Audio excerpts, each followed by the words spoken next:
One guy that we know that isn't fighting Canelo Alvarez is David Benavidez, because he is moving up to light heavyweight, and he is going to be fighting Alexander Gvozdyk, who of course fought Artur Beterbiev not too long ago. Artur Beterbiev beat him by TKO. David Benavidez, the reason for him also announcing this fight, Bryan, is because he knows he's not going to fight Canelo Alvarez. So this was a fight that he wanted to stay busy. So how do you feel about that? Because that's a big jump to 175. And this fight is supposedly, reportedly, going to be in June, according to ESPN's Mike Coppinger.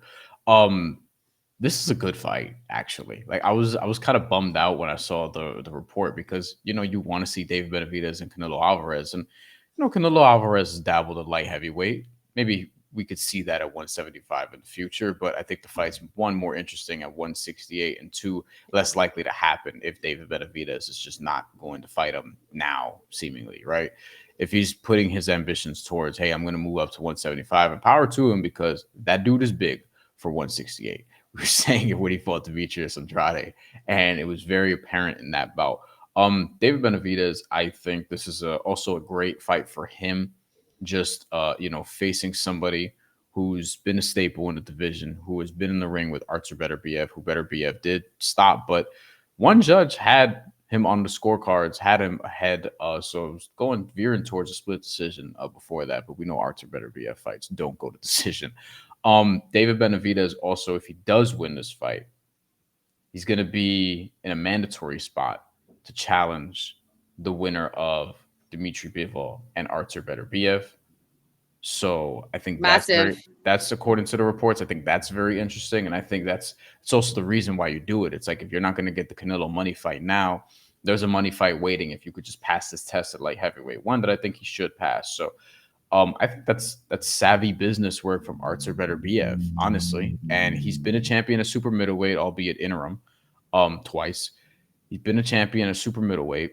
I think he could win the title at light heavyweight. He's good enough to do it. It's just, we'll see what happens with those two dudes, because I think whoever wins that fight between Dmitry Bivol and Artur Beterbiev, which is another one of these fights we've been talking about as being the best of the best, I think the winner of that fight has a very strong pound for pound top whatever case, and David Benavidez is going to have to deal with that in a future matchup. So good luck. But that being said, smart business move. And I think David Benavidez could pose a problem for either Bivol or Beterbiev, whoever wins that fight. Yeah, and I mean, this is actually great for a guy like David Benavidez, who's not going to get the opportunity to fight Canelo Alvarez, even though he's called him out multiple times. It's the fight that everybody wants to see. But for him to move up to 175, number one, showing no fear. We saw how big he looks in the ring.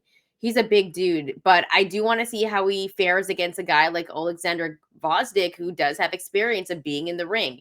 Now, this does set up for a massive fight for him to get the winner of Bivol or Beterbiev. And to be quite honest with you, I don't really know who I'm going to be taking in that fight.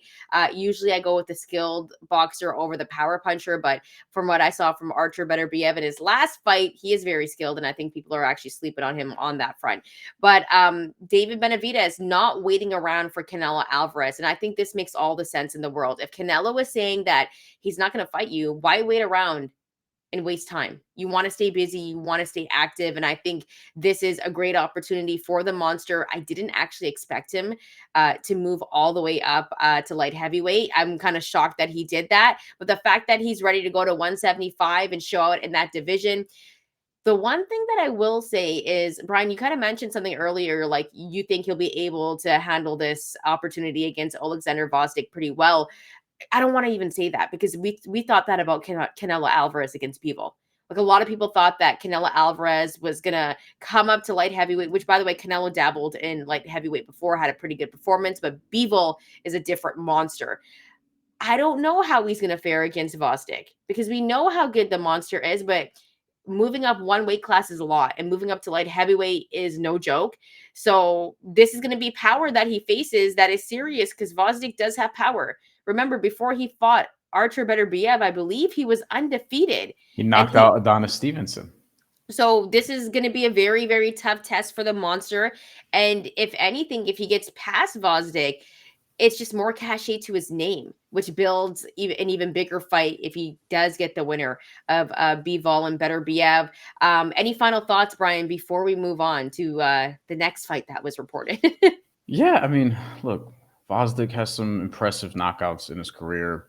Adonis Stevenson, who we just mentioned, I mean, you retired him essentially. Mhm. Adonis Stevenson, who, I mean, was a champion for a while, didn't end up having the career resume that many would have hoped or projected. Had this fight and was knocked out and was literally never the same again, and has not been in the ring since, and will not be in the ring anymore. Had some injuries, etc. So yeah, this is not a gimme by any stretch. It's dangerous. It's going to be a firefight too. This is why I think it's a little bit different than Bivol. I feel like, I mean, hindsight's 2020, 100%, whatever the case may be. I think we should have seen coming not the way that Bivol sort of navigated the Canelo challenge, but in retroactively looking at that fight stylistically, we should have seen, hey, Bivol could actually do some damage here. Maybe a few people did, but for the most part, like, you get what I'm saying. Like, it's a little bit of a different style than what we're going to see here. It's going to be whether or not David Benavidez could sort of handle light heavyweight power, and he's been dropped before. He's been Mhm. dropped in his career. He doesn't, I wouldn't say he has a weak chin, No. but he's somebody you could absolutely find. And a firefight could be dangerous in either direction. I'm going to be curious to see what the odds will be. I'm certain that David Benavidez will be favored. And sure, by the name, I'm sure it'll be juiced to like a pretty good amount. I don't think he should be like a ridiculous favorite like we've seen from some of these other fights, like Oshaki Foster being minus 1100 That's in that crazy. fight against Abraham Nova, and he won that fight kind of by the skin of his teeth. That was a fight that we were saying, hey, why is Oshaki Foster minus 1100 when I would have projected him at minus 300, 330. I think David Benavidez should be like a 2, maybe 3-1 favorite tops, but I feel like the books are going to put him at like minus 700, 800, or something along those lines. Yeah, I think he'll have like a minus 800, maybe even that minus 900.